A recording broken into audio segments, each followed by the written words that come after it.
Hello everyone, my name is Rochelle Innocent and I'm the founder and CEO of Project Purpose. Welcome to our channel. Our community is focused on fostering the intellectual and character development in children.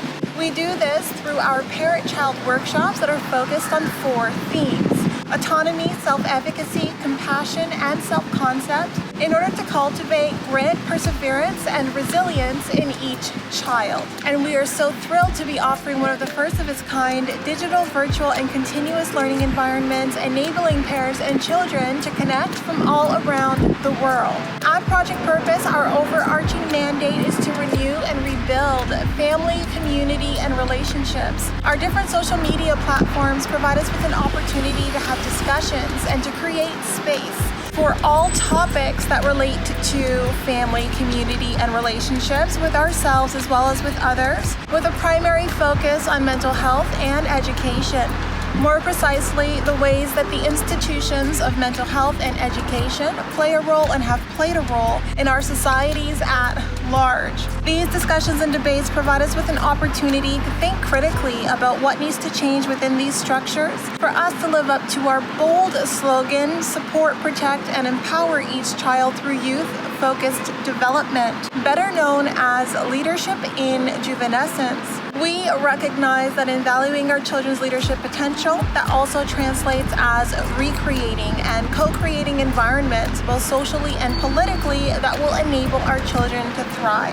For those of you who are particularly keen on the topic, we also write thought pieces every other Sunday. We actually have a thought piece scheduled to drop this upcoming Sunday, so be sure to meander over to the website and check out our online content. Now, if it is the case that you are looking for a listening alternative, well, we're available on 12 different podcast platforms for your listening leisure, and we've provided you with access to the links in the description down below. Now, as is the convention, be sure to subscribe, hit that post notification bell so that you are aware of every time we post. And of course, if you like these conversations and you want to keep them going, like, comment, and share this segment. Let's get into it.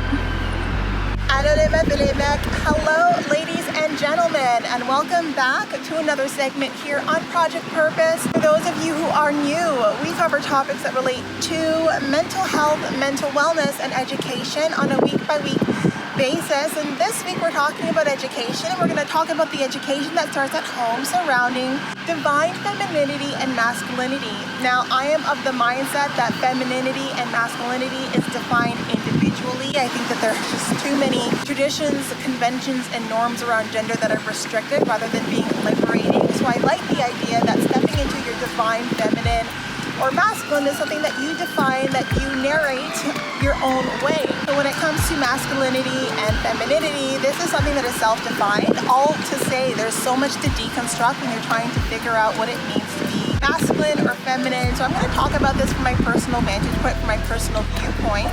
As I decided to own the journey of defining and stepping into my femininity, a lot of my femininity was defined very traditionally and also very religiously. So growing up, I had this very traditional, what I felt to be restrictive vision of what it was like to be a woman, and I really didn't like it, to be honest with you. It just felt like being a girl, we got the short end of the stick. Like there was just so many things that we weren't allowed to do. There were so many additional rules that made it so that being free was just, it seemed just to be too far from reality. So I wanted to own my own journey about my femininity, and that was a journey of really aligning spiritually. My soul is deeply feminine. I recognize that now in adulthood.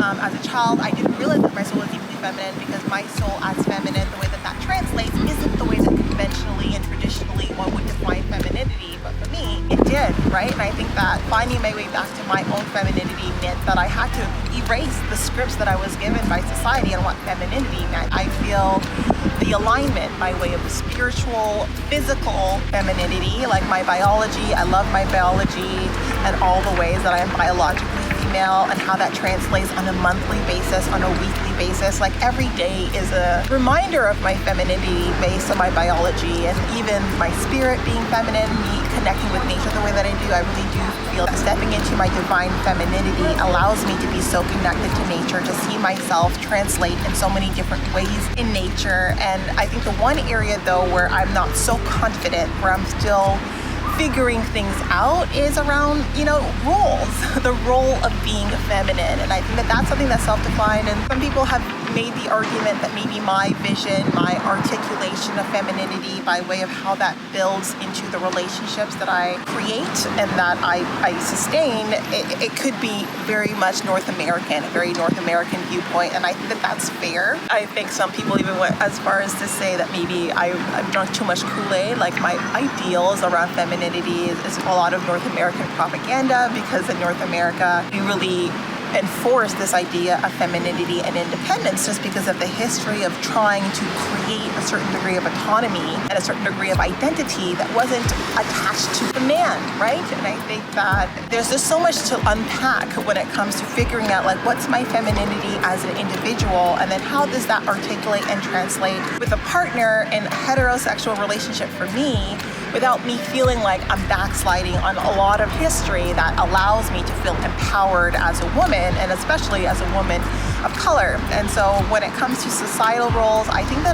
it's open to discussion. I believe in building a relationship based on the two personalities in that relationship. I'm not hard and fast about any societal, traditional, conventional rules. In fact, I'm more of the mindset to break those, but I do want to make sure that anything that I do, it does translate for me in a way where I still maintain that alignment that I've been able to find spiritually and biologically. Society is where it kind of breaks and shifts a little bit. And so for me, when I think about being a woman in society, I have a couple of triggers. So one of the triggers is this idea of submission.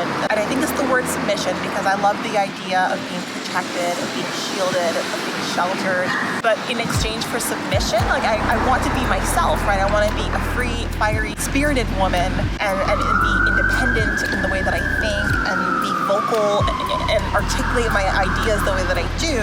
And I think submission and somehow the vision that comes to mind is being silenced, like just stepping into a shadow. And I think that maybe is my vision of submission, is my vision of what it means to submit. I mean, I'm happy to follow someone who I feel is a strong leader. I am not someone who needs to lead in every vein, but I want to make sure that, like, if I'm looking for a divine masculine, that they're looking for someone who is like me in the way that I translate by way of spiritually feminine and biologically feminine, even if I'm rewriting the script by way of like what it means to be feminine in a societal vantage point.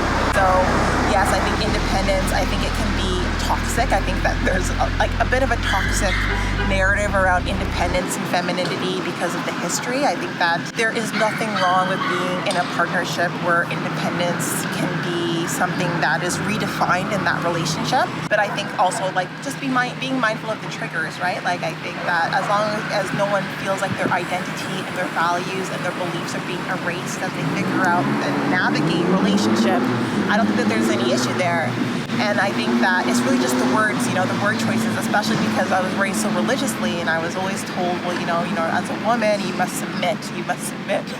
And I'm telling you, it's a very bitter pill to swallow because I couldn't even submit to my parents, right? I was a bit of a rebel. I didn't submit to any authority figure. So I felt like this concept of submission sounds like bowing to an authority, but maybe there's a different way of articulating that, a different way of envisioning that I haven't quite stepped into yet. But again, it's like open for discussion, it's open for exploration. I'm not hard and fast, black and white about my rules around gender roles. I think that we're all redefining our gender roles and we don't have to be counter mainstream or super mainstream. We can build something that's like just off the kilter on either sides that works for us in the relationships that we're building. Another trigger that I have is really about dependency, and I think that, like, for those of you who don't know, like, a lot of you grew up in a lot of morning shows or talk shows like Maury or like Jessie Raphael or Ricky Lake. I grew up on Judge Judy. I was obsessed with Judge Judy. She was pretty much my TV mother, and I took a lot of her court case scenarios on TV and I applied those to my life. And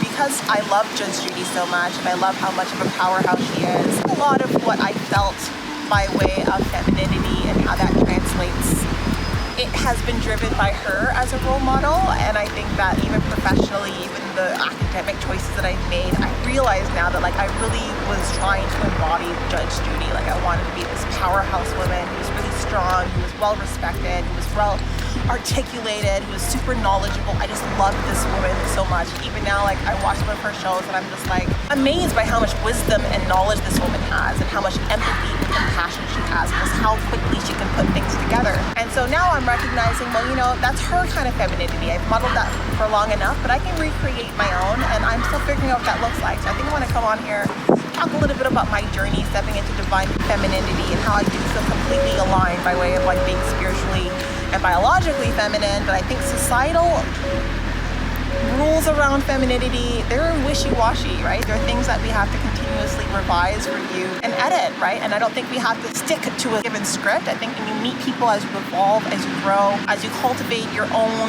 understanding based on the experiences that you have, you can define femininity or masculinity your own way. But yes, lately I've been seeing so much around divine masculinity, divine femininity, and I really do believe that it's this alignment that you find on your own spiritual journey, where you have alignment physically, spiritually, and in the ways that you navigate in the societies and in the roles that you play in the relationships that you carry. But I wanted to have that conversation here. I want to know what your hot take is on divine masculinity and divine femininity. I'm here more asking questions rather than giving answers, because I think it's an ongoing story. I wanted to just have that conversation with you because I think all of us need to find our own alignment, and it's an alignment that we have to create. It's not an alignment that we're going to find by following a script or following a narrative or following rules around gender, whether they're prescribed by society or by religion or by our family settings, so on and so forth. I think that's something that is meant to be self-defined on our own personal journey. In any case, that was it, but definitely not all. Now, before letting you go, I would be remiss if I didn't let you know that we will be going live at least twice a month, every month for the foreseeable future on our Facebook page, so definitely be sure to tune in. Now, these events are paid events, so if you do see yourself participating in our community on an ongoing basis, then I do suggest that you take a look at one of our package plans. Yes, so we do offer package plans over and above our live events, as well as access to webinars and workshops largely focused on self-mastery over and above those events. So definitely be sure to check it out. Be part of our game changer community, being part of the change that you want to see, allowing us a small role to play in your journey. We are on the road to 1K, so we do invite you all to follow us across all of our social media platforms, and we look forward to chatting with all of you very soon. We'll talk to you later. Feel like no one's listening.